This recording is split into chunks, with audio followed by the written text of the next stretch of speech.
bonsoir à tous. À la une de ce journal, après les cris de détresse des producteurs locaux, l'importation du sucre est suspendue jusqu'à nouvel avis. La décision du président de la République est salée dans les marchés où les tensions inflationnistes provoquent la colère des clients et commerçants confrontés à la spéculation autour de la rareté du sucre au Cameroun. Les déséquilibres macroéconomiques, les déficits budgétaires et les exonérations fiscales telles que pratiquées en Afrique centrale ne sont pas vues d'un bon œil au Fonds monétaire international. À côté de ces facteurs de vulnérabilité de l'économie, il y a le poids de la dette. Vous suivrez ce soir dans Tendance économique la recommandation du FMI qui porte sur une politique fiscale établie à 5% du PIB. Comment réagissent les acteurs économiques et les experts en fiscalité? Nous en parlerons ce soir, juste après ce journal.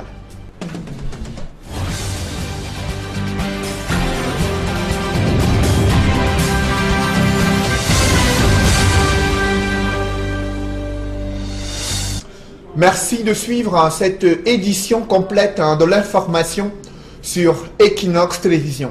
Le président de la République a suspendu jusqu'à nouvel avis l'importation du sucre au Cameroun et les producteurs locaux crient victoire après avoir critiqué cette importation au regard de leur capacité à produire et à répondre à la demande locale. Cependant, une autre réalité transparaît sur le marché du sucre. Une spéculation autour de cette denrée de grande consommation. Du coup, il y a des tensions inflationnistes qui provoquent la colère à la fois des commerçants et des clients. Reportage Gladys Sidier. Les commerçants, grossistes et détaillants ont du mal à comprendre la décision portant interdiction de l'importation du sucre. L'argument qu'ils avancent est relatif au prix pratiqué sur le marché. Le choix est porté sur le sucre importé parce que le sucre importé coûte très moins cher par rapport au sucre local. Parce que les consommateurs estiment que le sucre importé coûte plus moins cher que le sucre local. Pour le consommateur, c'est une question de prix, pas question de qualité. Le sac de 50 kg de sucre importé coûte entre 24 et 25 000 francs CFA, tandis que le sucre fabriqué localement coûte 29 000 francs, à en croire ses commerçants. Le sucre présentement sur le marché, ça coûte 24 500. Présentement, il y a le sucre importé sur le marché et c'est moins cher. Ça a la portée de tous par rapport au sucre local. C'est un sucre qui court quand même. Oui, ça court puisque les gens aiment plus. La demande du sucre importé est forte et cette décision pourrait être à l'origine d'une grave pénurie dans les prochains mois si rien n'est fait. Oui, ça va affecter bien sûr. Puisque quand on interdit l'importation, le sucre local va augmenter le prix. Dès qu'on interdit le sucre importé, le sucre local va coûter plus cher. C'est le véritable problème qu'il y a sur le marché. Ce n'est pas la première fois que l'on parle d'interdiction d'importation du sucre au Cameroun. Depuis 2014, cette mesure peine à être appliquée.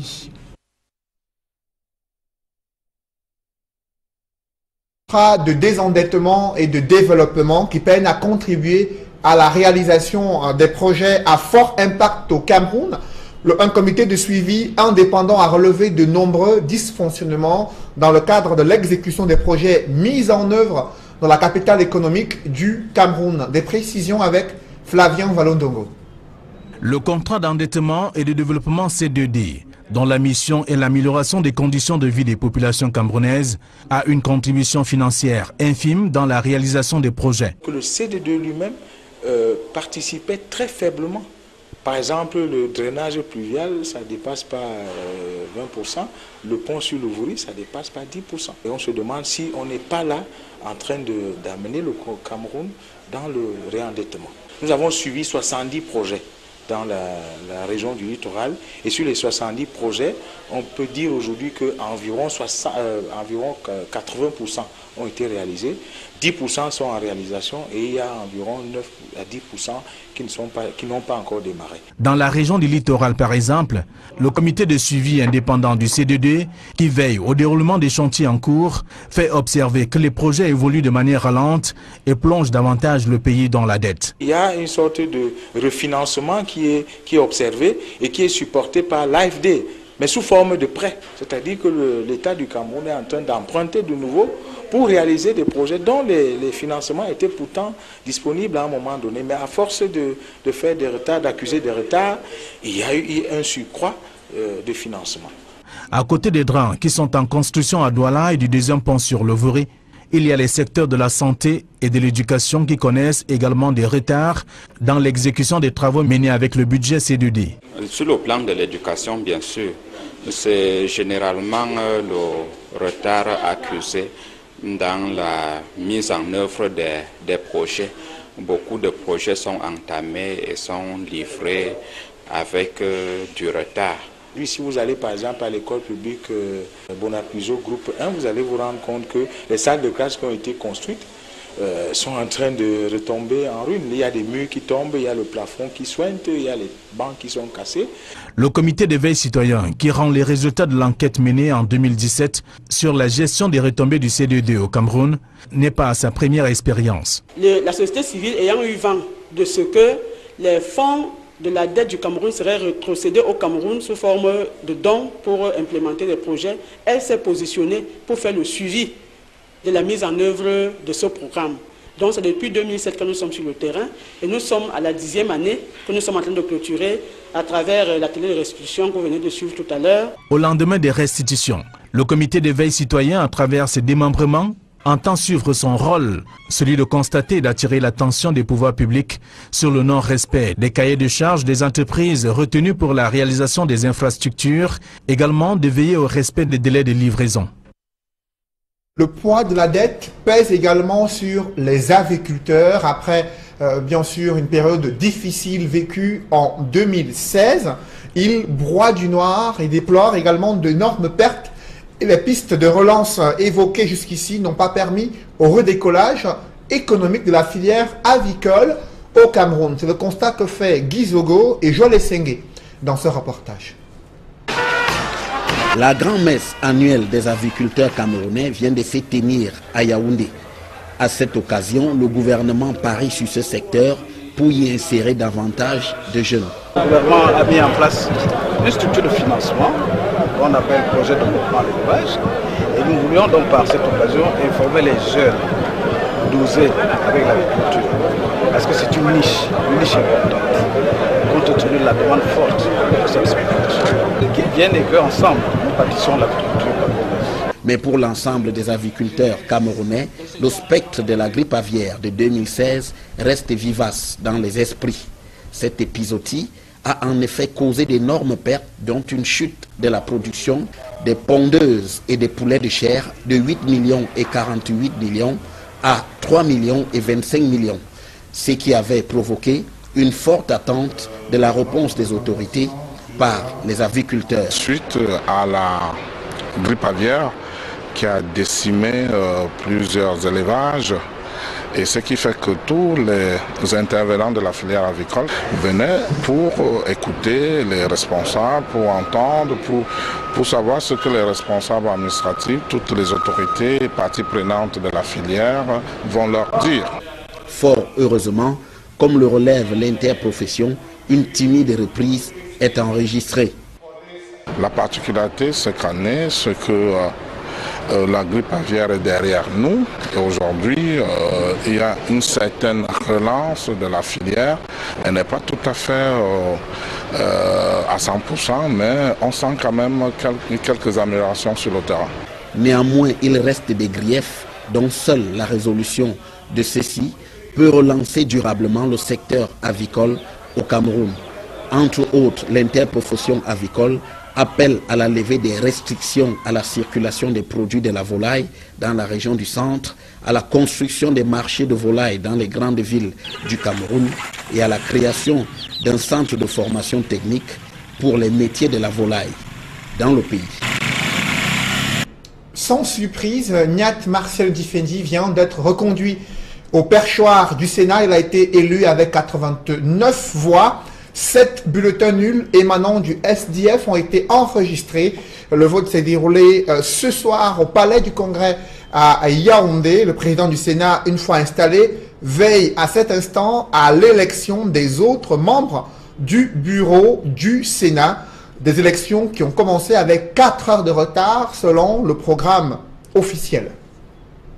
Parlons à présent de ces gardiens de la démocratie, ceux qui assurent le rôle de veille et qui jouent également ce rôle de quatrième pouvoir des journalistes qui peinent à assumer ce rôle au Cameroun et pour cause, ils subissent des intimidations au quotidien, intimidations, pressions politiques et économiques, des intimidations qui vont même au-delà de l'exercice de leur métier. Comment réussissent-ils à contourner ces différentes pressions pour permettre aux Camerounais d'être informés sur la réalité de la gouvernance au Cameroun? Élément de réponse avec Flavien Walondongo dans ce reportage. Selon des journalistes, la presse camerounaise n'assume plus pleinement sa responsabilité de contre-pouvoir. Les médias ne remplissent pas ce rôle-là tout simplement parce qu'il y a un certain nombre de pesanteurs. En commençant d'abord par les conditions même de travail des journalistes. Les moyens nécessaires pour faire ce travail et l'érection autour des journalistes, de certains journalistes à gage qui ternissent sérieusement le métier. Et enfin, une certaine faiblesse dans l'organisation de la profession. Les auteurs d'état évoqués ici sont issus des organes aux qualificatifs divers, avec une centaine de titres qui paraissent sous diverses périodicités, une cinquantaine de chaînes de télévision et un nombre impressionnant de stations de radio. La presse a pourtant toutes les armes en sa possession pour restaurer l'équilibre étatique. Il est un pouvoir dans la mesure où l'exercice de sa mission lui permet d'influencer tous les domaines d'activité socio-politique dans un pays. Il est un contre-pouvoir lorsque son travail de vigilance, de chien de garde, empêche les abus, permet que le pouvoir ait peur de faire des choses qui sont contraires au système démocratique.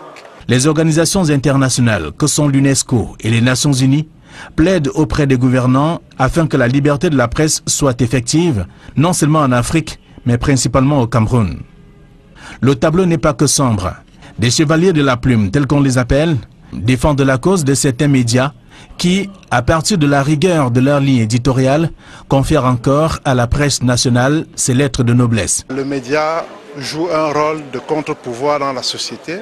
De mon point de vue, en tant que chien de garde de la démocratie, en tant que promoteur de liberté, en tant qu'éveilleur de conscience, les journalistes sont fondés, n'est-ce pas, d'exercer ce droit-là. Et dans la pratique, on voit exactement que les médias n'ont pas dérogé, n'est-ce pas, à leur rôle. Seulement, il se trouve simplement que les autres pouvoirs ont tendance à rogner un tout petit peu les espaces de liberté chèrement conquis par les journalistes. Les missionnaires du service public, tels qu'on qualifie les journalistes, et professionnels des métiers connexes de la communication, sont malgré tout célébrés ce 3 mai 2018 sous le thème « Médias, justice et état de droit, les contrepoids du pouvoir ». La maquette de la stèle du souvenir douloureux du drame des Eka est enfin disponible. L'œuvre qui a retenu l'attention du jury met en avant les valeurs d'unité nationale, mais aussi de solidarité et un vibrant hommage aux victimes de cette catastrophe ferroviaire survenue le 21 octobre 2016. Joël Essengue et Marcel Ngansop. Le dévoilement de la stèle a fait frémir plus d'un dans la salle. Le temps de la découverte du joyau qui a raflé la mise et de son concepteur, le jeune Fridolin Gadzinga, tout aussi ému que le public, mais qui n'a jamais douté de son œuvre, une inspiration divine. Il m'a fallu 2 semaines de documentation. Je me suis documenté dans le monde entier, bien sûr via Internet, pour voir tout ce qui a été fait en matière de stèles. J'ai recensé plus de 300 stèles et j'ai identifié aussi les catastrophes ferroviaires. Et le Seigneur m'a inspiré en 2 semaines à sortir cette perle rare. J'ai pris un temps de prière et j'ai demandé au Seigneur de m'inspirer. Et j'ai ressenti qu'il fallait aller chercher cette perle rare. Je lui remets tout l'honneur, toute la gloire, parce que je ne suis qu'un instrument entre ses mains. Cette œuvre, qui prône les valeurs d'unité nationale, de solidarité et du vivre ensemble, a convaincu les membres du jury et surtout le président de la République. J'ai une émotion très forte. Je ressens que beaucoup de gens qui vont aller à Ezeka, qui vont entrer dans cette stèle, ne vont pas sortir comme ils sont venus. il y aura la bénédiction du Seigneur sur eux. Mon souhait est que les Camerounais soient unis, que les Camerounais soient unis autour de cette œuvre monumentale. Cette proclamation des résultats balise les chemins en vue de la construction de la stèle du souvenir pour la commémoration de l'accident ferroviaire du 21 octobre 2016 à Ezeka. Pour la qualité de son œuvre, Fridolin Nzinga a reçu une prime d'encouragement de 2 millions de francs CFA. Ses principaux challengers, qui n'ont pas démérité, ont également reçu des motivations comprises entre 500 000 et 1 million de francs CFA. Une note à l'international, Idriss Déby Itno qui conduit le Tchad à la 4e République. Il a promulgué la loi portant nouvelle constitution et adoptée par le Parlement tchadien lundi dernier. Le texte renforce les pouvoirs du président tchadien avec la mise en place d'un régime présidentiel intégral sans Premier ministre. Du coup, le gouvernement tchadien a démissionné conformément à la nouvelle constitution.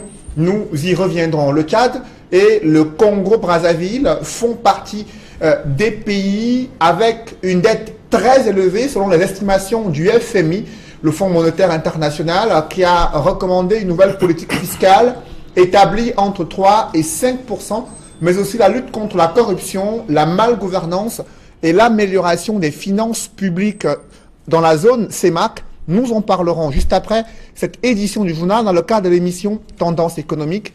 Mesdames, Messieurs, merci d'avoir suivi cette édition du 20h. Restez sur Equinox Télévision.